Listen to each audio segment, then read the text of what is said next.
Hey, what's up, y'all? My name is Bobby Wash, and this is my Bobby Wash Vlog channel. And in this video, I'm going to give you a lot of insight on my personal journey with kidney stone, my creatinine levels, and my EGFR.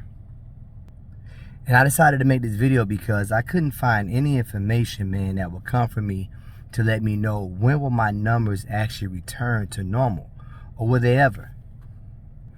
No one would answer my question online. I left messages under many YouTube videos, doctors, nephrologists, urologists. No one actually answered my question. So I'm going to answer your question if you're worried about the same thing I was worried about. But first, my journey. I first realized I had a kidney stone 5 years ago when actually one entered my urethra, and it caused me terrible pain. I ended up in the emergency room, and I stayed overnight, and I ended up passing that stone myself. It was about 5 millimeters. At that time, the urologist told me that they saw another stone in my kidney, but they weren't going to bother with it because it wasn't out bothering me. I think that was a mistake. They should have removed it at that time, because that stone caused me many issues dealing with my heart and other things. Because when you have a stone inside of your kidney, it can cause you to lose potassium, magnesium, electrolytes, which can in turn cause you to have AFib, right? Which makes your heart go crazy. And it's said that these stones can actually stay in you for decades. And I can remember about 20 years ago losing potassium, and my heart went into AFib before, and they gave me potassium and it went away. Never had AFib again. So fast forward 20 years later, I go to my cardiologist, and she says, "Why are you losing potassium? You know, we need to get your kidneys checked." And I'm like, kidneys checked? What does that have to do with my heart? So I kind of dismissed what she was saying, and I kind of went to a different cardiologist because I wasn't getting the results I wanted from her. I really wanted to get a referral to see an eye surgeon to get my upper eyelid repaired, because I had an accident where my eyelid was, my muscle was bruised. So because she was talking about kidney doctors, I'm like, nothing wrong with my kidneys. At least I didn't think it was. I'm like, let me go to different cardiologists. I should have listened.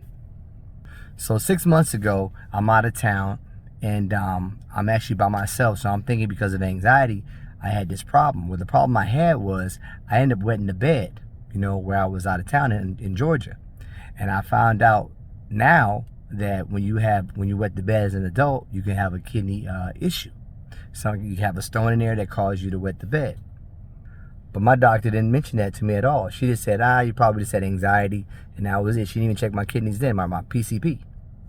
Well, 6 months later, which is 4 weeks ago, I had pain again. Now that kidney stone that was in me 5 years ago finally made it out to my urethra and down to my bladder area.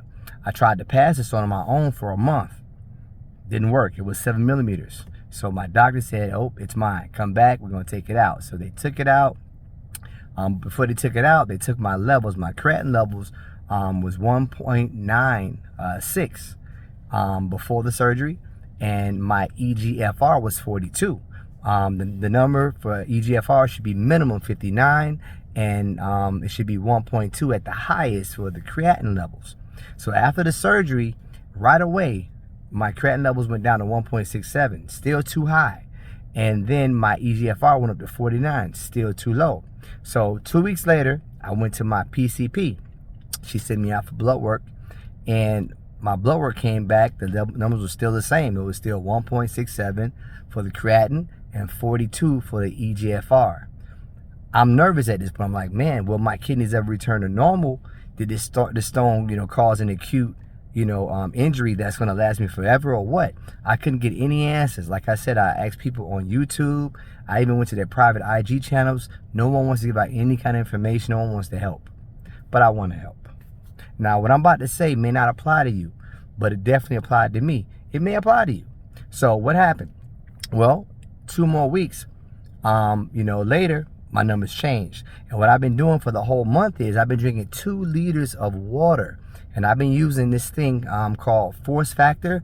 It's like Liquid IV, but it doesn't have the sodium of Liquid IV and the sugar. So it's extra hydration. I put in a whole 2-liter bottle of water, and I drink it every day. I drink it every day. I limited my meals to 2 meals a day. I fasted from morning until 1 o'clock every day.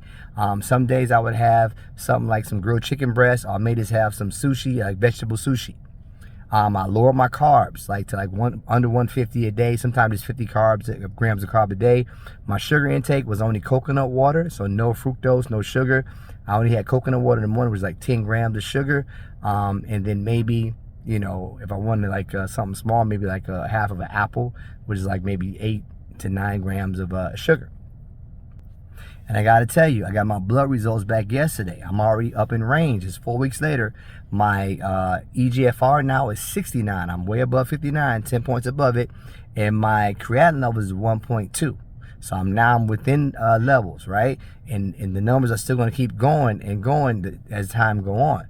Now, a lot of people, you know, I think take longer than 4 weeks. Some people I've heard take 6 weeks, up to like 6 months, up to like, you know, a year sometimes, depending on how they're treating it. I also take a tablespoon of extra virgin olive oil. I use the California one because it only has one country in the back. If you have olive oil, you take it.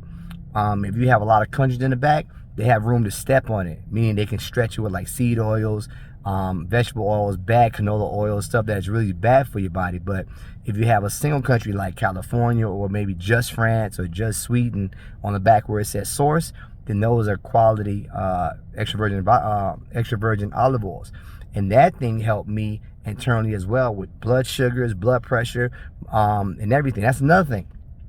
For the past 2 decades, and that's why I believe I did have these stones a long time, you know, and I believe I got them from protein shakes. I used to drink like 3 protein shakes a day called Isopure. I used to love the taste of it, so I used to drink 3 of them a day to replace meals and just have that all day. And I believe I got those stones from that years ago, 20 years ago. But my blood pressure was perfect before then. But after these stones was in me, my blood pressure would be like 150 over 100, 140 over, it would always be high. Now, for the past 4 weeks since I've been doing this water, and the stone is out of me now, since the stone is out of me, man, and the oil as well, now my blood pressure, it ranges between 110 over 60, and sometimes 122 over 77. It doesn't get higher than that. And it's amazing. I actually take a snapshot of every night I do it. My blood pressure every night. I take a picture of it just so I can go back and have a record of it. But listen, if you're having trouble with your blood pressure, make sure your kidneys are checked. If you're having trouble with AFib, rapid heartbeat, make sure your kidneys are checked. If you have trouble with anxiety, make sure your kidneys are checked. If you're having too much peeing, if you're wet in the bed, if you're peeing too much at night, check your kidneys, right? Kidneys play a vital role. They talk to the heart, they talk to the liver. They're doing a whole lot of work. So kidneys is definitely really important. You know, heart is too. Everything is important, but them kidneys, man, I tell you, they filter out a lot of stuff. You know, all the medications you take, all the food, the processing. So kidneys are really, really serious. And listen to the doctor. I should have listened to my cardiologist who said, listen, check your kidneys. But I didn't listen. But I'm going to listen now. All right? So I hope I answered your questions. If you have any questions below, I will answer your question, unlike a lot of people on YouTube. All right? Peace.